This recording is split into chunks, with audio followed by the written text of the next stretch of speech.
Hello and welcome to another special episode of Backtrek, a Star Trek web series that focuses on the background information on any given topic in Star Trek.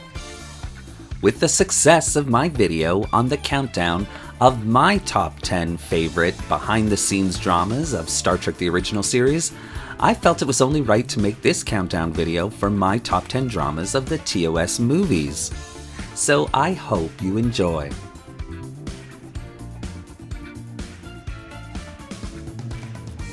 One of Paramount's oldest and permanent sets was that of a full city street, made up of about 20 buildings that could have their facades changed for whatever motion picture required of them, had caught fire.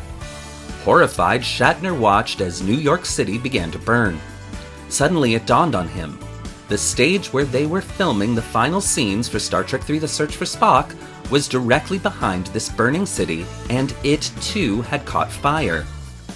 Realizing that he couldn't afford the time it would take to rebuild the sets of the Genesis planet, as he himself was under contract to return to film T.J. Hooker on the Columbia lot in 2 days, Shatner jumped into action. Heading to stage 15 at warp speed, he began to contemplate what exactly he could do about this catastrophe in the making. Grabbing a nearby fire hose, Shatner began dousing the building with water, while production staff of the movie headed to the roof of the building and cut a hole in it to prevent heat buildup. This courageous effort on Shatner's part not only saved Stage 15, but after the production staff spent all night drying and repairing any damage to the Genesis planet set, allowed filming to continue the next day as had been previously planned.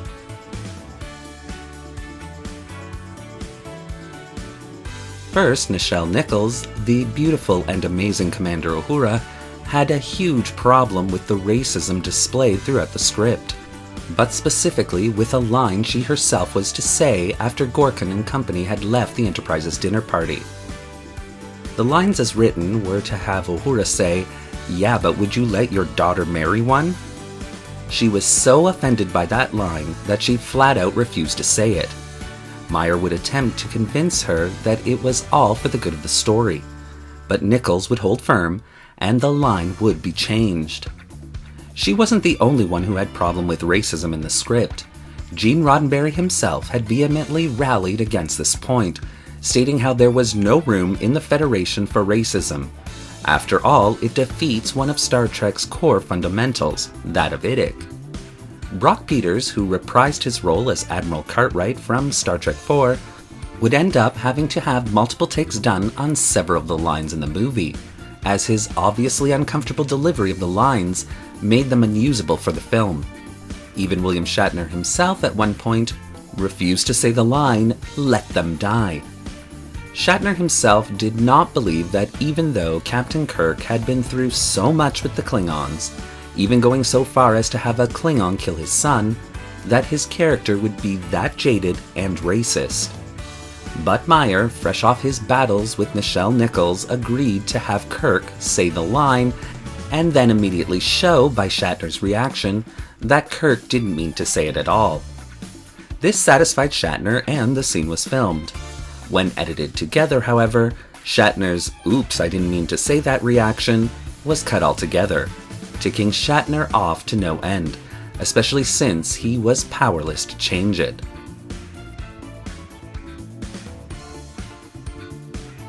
First, as previously stated, Roddenberry was very unhappy with losing power over his Star Trek baby, and as a result would constantly be a thorn in the side of Bennett, sending out constant memos about every little detail about everything in the movie. Having read the rough draft of the script, Gene began sending memo after memo about how Star Trek II was not Star Trek at all. Memos like "Starfleet is not a military organization," and "Star Trek does not have violence in the 23rd century" were showing up on Harp's desk with alarming frequency. Reading them, Bennett thought Gene had gotten insane. After all, how does Roddenberry reconcile the fact that Starfleet is not a military organization with the show having captains, lieutenants, admirals, a very military command structure, and the crew is going around on orders to save this planet or that planet from certain doom.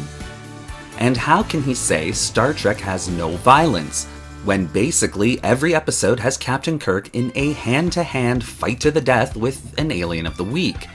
This just didn't make any sense to Harv at all, and I tend to agree with him, citing, as I've said in previous videos, that Roddenberry had begun to believe his own propaganda he had created about Star Trek, and had forgotten what had made the show so great. This problem would again appear in Star Trek The Next Generation Season 1, which would almost spell the end of Trek once and for all.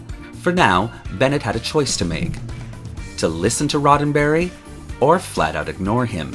He chose the latter, and this choice probably single-handedly saved Star Trek as a whole, though Roddenberry's meddling in Star Trek II was far from over. Kirstie Alley would be asked to return to reprise the role of Saavik. However, when hired on for Star Trek II, Paramount had neglected to negotiate a sequel clause into her contract. Alley was a free agent, and this meant that renegotiation had to take place to have the actress return. Now, there are many rumors surrounding why Alley didn't make it back for this Star Trek movie, but here are the facts I was able to dig up. First, Alley loved the role of Saavik. In fact, she was and has always been a fan of Star Trek. So when she was asked to return, she was over Vulcan's moon, as they say. Leaving the negotiations in the hands of her agent, said agent requested a massive salary increase for the actress to appear as Saavik for the new film. And due to the financial restraints given by Paramount for this film, Bennett and Nimoy were forced to decline that increase. Alley, however, was told by her agent that they had offered her less money to be in Star Trek III than she had received for Star Trek II, something that both Harv and Leonard have always denied. Whatever the reason, negotiations fell through, and as a result, Nimoy and Bennett were forced to hire a new actress to play the role, Robin Curtis. The differences between Kirstie Saavik and Robin Saavik are like night and day, and many fans attribute these changes to Curtis herself not preparing properly for the role, but this is not the case at all. When hired on, Nimoy made the conscious decision to have the character played differently. He told the actress about what it was to be Vulcan, and swore her to not study Star Trek II for the role. In this instance, however, Nimoy was wrong. His inexperience as a director at this time shines through. By not studying the previous Saavik, Curtis's version fails to compare to Alley's in far too many ways, and fans often hail her portrayal of the character as one of the downfalls of this movie. However, if they had simply made it a separate new Vulcan role, fans most likely would have had no problem with the performance at all. But Nimoy had forgotten human and Star Trek fans' nature on this aspect, that no matter what, since they were supposed to be the same character, the audience would compare them. It's an unfortunate truth, but an obvious one. Because of all the nonsense going on at the time with Paramount, Nimoy and Meyer had been forced to take on 2 additional writers, Lawrence Connor and Mark Rosenthal.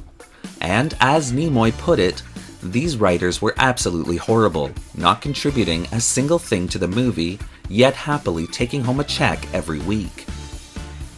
As if these writers weren't problem enough, the various studio execs, in their own bids to obtain power, would time and time again attempt to pit Nimoy against Meyer and vice versa, something both men only realized later on. Finally, though, when the power struggle was over, Connor and Rosenthal were kicked to the curb by Paramount, and Nimoy and Meyer breathed a sigh of relief, figuring their problems were now over. Of course, though, they weren't. Thoroughly ticked off with both Paramount and the Star Trek duo, Connor and Rosenthal began legal proceedings in regards to Star Trek VI, and their want to have the sole writing credit for the movie, and they nearly succeeded in stripping all creative and writing credit from Nimoy himself. In the end, though, a deal would be struck, where they would be given writing credits on the movie along with Nimoy. even though they had not made a single contribution which had made it into the film.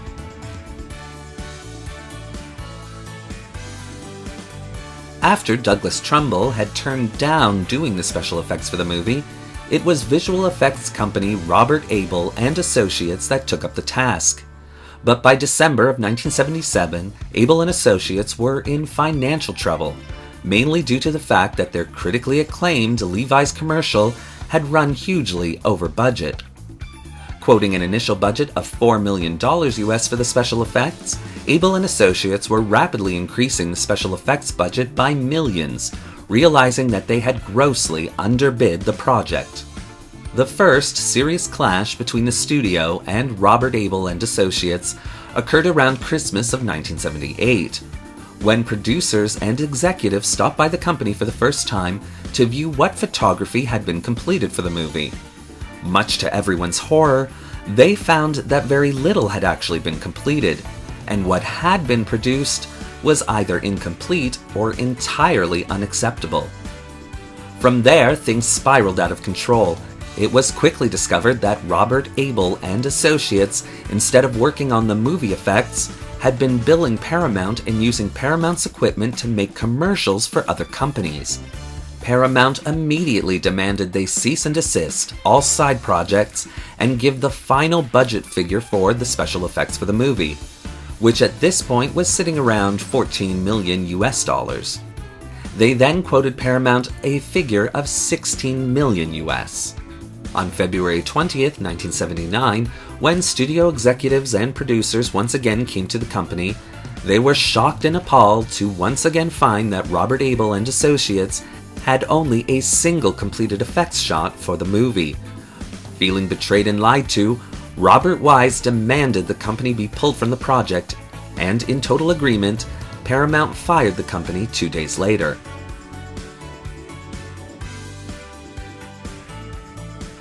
Upon receiving the outline, Gene Roddenberry too was livid.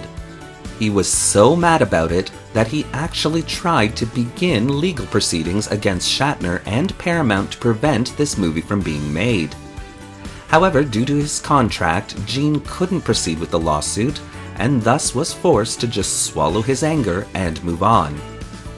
You see, Gene's problem actually stemmed from Star Trek the Motion Picture.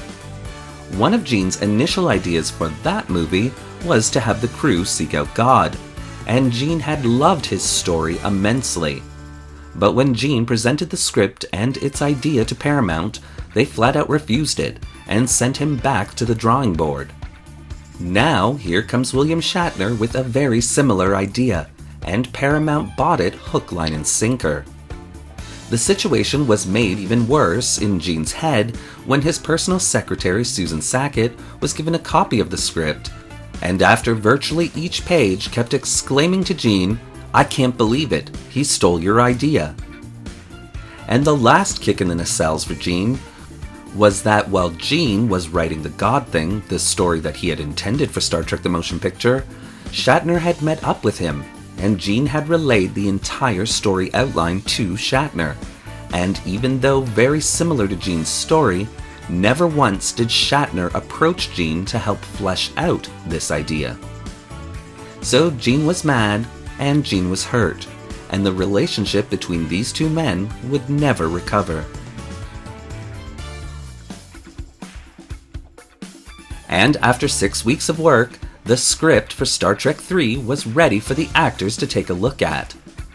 Sure that they'd all love what he had created, Harv had the Search for Spock scripts delivered to each of the actors, but was shocked to find that one actor didn't like it at all, William Shatner.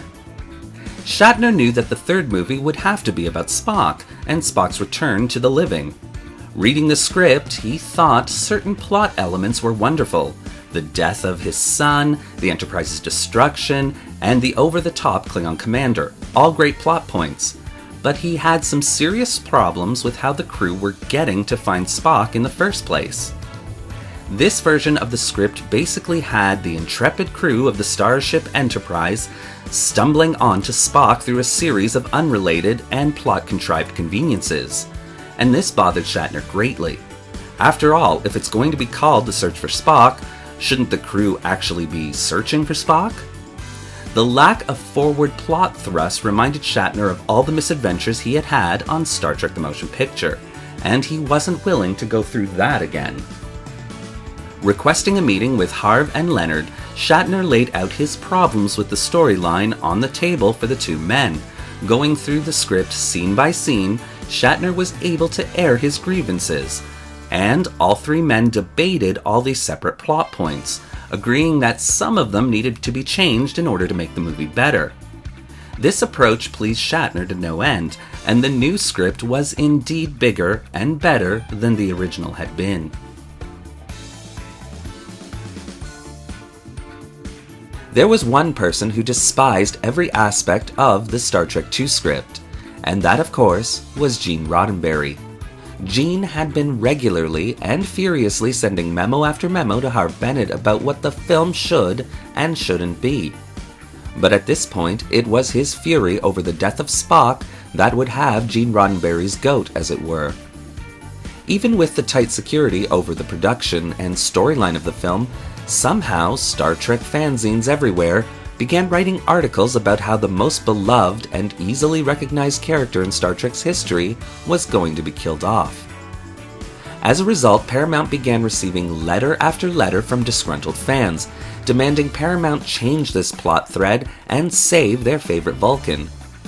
Harve was beside himself with frustration and anger, having deduced that only one person could have leaked this information to the world, that only one person had anything to gain from the leak at all, and that was, of course, Gene Roddenberry. Making the conscious decision to once again ignore Gene Roddenberry, Bennett and Meyer decided to move the death of Spock from shortly into the movie to the ending climax. And to restore the power behind Spock's death, as well as its surprising nature, Meyer decided to fake out the audience, adding the Kobayashi Maru scenario to the beginning of the movie, feeling if audiences saw that right off the bat, they would believe that was the death that was being referred to and would let their guard down, so Spock's actual death at the end of the movie would once again be a heart-filled shock. The plan worked, and still to this day, the Kobayashi Maru and the death of Spock remains two of the most brilliant points in the movie. And it all came about because of Gene's inability to let go and his battered ego.